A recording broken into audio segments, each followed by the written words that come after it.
ആകാശവാണി. നമസ്കാരം. പ്രത്യേക വാർത്താ ബുള്ളറ്റിൻ വായിക്കുന്നത് ഹരിഷ്ണ. കേരളത്തെ ആഗോള മാരിടൈം ശൃംഖലയുടെ പ്രധാന കേന്ദ്രമാക്കുമെന്ന് പ്രധാനമന്ത്രി നരേന്ദ്രമോദി. കേരളത്തിന്റെ സ്വപ്നമായ വിഴിഞ്ഞം അന്താരാഷ്ട്ര തുറമുഖ പദ്ധതി രാജ്യത്തിന് സമർപ്പിച്ച് സംസാരിക്കുകയായിരുന്നു അദ്ദേഹം. വിഴിഞ്ഞം പദ്ധതി കേരളത്തിന് സാമ്പത്തിക സുസ്ഥിരത ഉറപ്പു നൽകും. ഇന്ത്യൻ തീരമേഖലയിലെ തുറമുഖ നഗരങ്ങൾ വികസിത ഭാരതം 2047 എന്ന ലക്ഷ്യത്തിലേക്കുള്ള ചാലക ശക്തിയാകുമെന്നും ശ്രീ മോദി വ്യക്തമാക്കി. മൂന്നാം സഹസ്രാബ്ദത്തിലെ വികസന സാധ്യതകളിലേക്കുള്ള കവാടമാണ് വിഴിഞ്ഞം തുറമുഖത്തിലൂടെ തുറന്നിരിക്കുന്നതെന്ന് മുഖ്യമന്ത്രി പിണറായി വിജയൻ. വിഴിഞ്ഞം തുറമുഖത്തിന്റെ ഉദ്ഘാടന ചടങ്ങിൽ സംസാരിക്കുകയായിരുന്നു മുഖ്യമന്ത്രി. 5000-ലധികം തൊഴിലവസരങ്ങളാണ് വിഴിഞ്ഞം തുറമുഖത്തിന്റെ ഭാഗമായി നേരിട്ട് ലഭ്യമാകുകയെന്നും മുഖ്യമന്ത്രി അറിയിച്ചു. രാജ്യത്തെ കടൽ വഴിയുള്ള ചരക്ക് നീക്കത്തിൽ സുപ്രധാന പദ്ധതിയാണ് വിഴിഞ്ഞം. പ്രകൃതിദത്തമായ സ്വാഭാവിക ആഴമാണ് രാജ്യാന്തര കപ്പൽ പാതയിൽ നിന്നും 10 നോട്ടിക്കൽ മൈൽ മാത്രമകലെയുള്ള വിഴിഞ്ഞം തുറമുഖത്തിന്റെ ഏറ്റവും വലിയ പ്രത്യേകത. ഓപ്പറേഷൻ ഡി ഹണ്ടിന്റെ ഭാഗമായി ഇന്നലെ സംസ്ഥാന വ്യാപകമായി നടത്തിയ സ്പെഷ്യൽ ഡ്രൈവിൽ 1872 പേരെ പരിശോധനയ്ക്ക് വിധേയമാക്കി. നിരോധിത മയക്കുമരുന്ന് കൈവശം വച്ചതിന് 80 കേസുകൾ രജിസ്റ്റർ ചെയ്തു. 80 പേരാണ് ഇന്നലെ അറസ്റ്റിലായത്. നിലമ്പൂർ നിയോജക മണ്ഡലത്തിലെ ഉപതെരഞ്ഞെടുപ്പിനുള്ള മുന്നൊരുക്കങ്ങൾ പൂർത്തിയായതായി മലപ്പുറം ജില്ലാ കളക്ടർ അറിയിച്ചു. കേന്ദ്ര തെരഞ്ഞെടുപ്പ് കമ്മീഷന്റെ പ്രഖ്യാപനം വന്നാൽ ഉപതെരഞ്ഞെടുപ്പ് നടത്തുന്നതിന് ജില്ലയിലെ സംവിധാനങ്ങൾ സജ്ജമാണ്. ഉപതെരഞ്ഞെടുപ്പിനുള്ള അന്തിമ വോട്ടർ പട്ടിക മെയ് 5 പ്രസിദ്ധീകരിക്കുമെന്നും തുടർന്നും പട്ടികയിൽ പേര് ചേർക്കാൻ അവസരമുണ്ടാകുമെന്നും കളക്ടർ അറിയിച്ചു. കുടുംബശ്രീ മിഷൻ സംഘടിപ്പിക്കുന്ന ദേശീയ സരസ് മേളയ്ക്ക് കോഴിക്കോട് ബീച്ചിൽ തുടക്കമായി. ഉദ്ഘാടനം മുഖ്യമന്ത്രി പിണറായി വിജയൻ നാളെ നിർവഹിക്കും.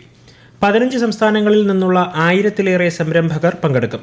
രാജ്യത്തിന്റെ വിവിധ ഭാഗങ്ങളിൽ നിന്നുള്ള രുചി വൈവിധ്യങ്ങൾ ഉൾപ്പെടുത്തിയ ഭക്ഷ്യമേള, ഗ്രാമീണ ഉൽപ്പന്നങ്ങളുടെ പ്രദർശന വിപണന മേള, സാംസ്കാരിക പരിപാടികൾ തുടങ്ങിയവയും ഒരുക്കിയിട്ടുണ്ട്. കേരളത്തിൽ ഡെങ്കിപ്പനി, എലിപ്പനി, ജലജന്യ രോഗങ്ങൾ എന്നിവ വർദ്ധിക്കാൻ സാധ്യതയുള്ളതിനാൽ ജാഗ്രത പുലർത്തണമെന്ന് മന്ത്രി വീണ ജോർജ്. ആരോഗ്യ വകുപ്പിന്റെ നേതൃത്വത്തിൽ എല്ലാ തദ്ദേശ സ്ഥാപനങ്ങളും ഈ മാസം 15-നകം മൈക്രോ പ്ലാൻ തയ്യാറാക്കണമെന്നും പേവിഷബാധയ്ക്കെതിരെയുള്ള പ്രതിരോധ വാക്സിനുകളുടെ ഗുണഫലവും ലഭ്യതയും എല്ലായിടത്തും ഉറപ്പാക്കണമെന്നും ശ്രീമതി വീണ ജോർജ് നിർദ്ദേശിച്ചു. വയനാട് ജില്ലയിൽ മനുഷ്യ വന്യമൃഗ സംഘർഷം പ്രതിരോധിക്കാൻ ദീർഘകാല പദ്ധതികൾ നടപ്പാക്കേണ്ടത് അനിവാര്യമാണെന്ന് മന്ത്രി OR കേളു. വന്യമൃഗശല്യത്തിന് ശാശ്വത പരിഹാരം കാണാൻ വിശദമായ പഠന റിപ്പോർട്ട് തയ്യാറാക്കാൻ വനം വകുപ്പ് ഉദ്യോഗസ്ഥർക്ക് മന്ത്രി നിർദ്ദേശം നൽകി. ജനവാസ മേഖലയിൽ വന്യമൃഗങ്ങൾ ഇറങ്ങുന്നത് തടയാൻ ഉൾവനങ്ങളിൽ ഫലവൃക്ഷങ്ങൾ നട്ടുവളർത്തൽ, കുളം, ബണ്ട് നിർമ്മാണം എന്നിവ വേണമെന്നും മഞ്ഞക്കൊന്ന ഉന്മൂലനം ചെയ്ത് വനത്തിന്റെ സ്വാഭാവികത തിരിച്ചെടുക്കണമെന്നും മന്ത്രി അഭിപ്രായപ്പെട്ടു. സംസ്ഥാനത്തിന്റെ വികസന പ്രവർത്തനങ്ങളുടെ ധനശേഖരണാർത്ഥം 1000 കോടി രൂപയുടെ കടപ്പത്രം പുറപ്പെടുവിക്കുന്നു. ഇതിനായുള്ള ലേലം മെയ് 6 റിസർവ് ബാങ്കിന്റെ മുംബൈ ഫോർട്ട് ഓഫീസിൽ കുബേർ സംവിധാനം വഴി നടക്കും.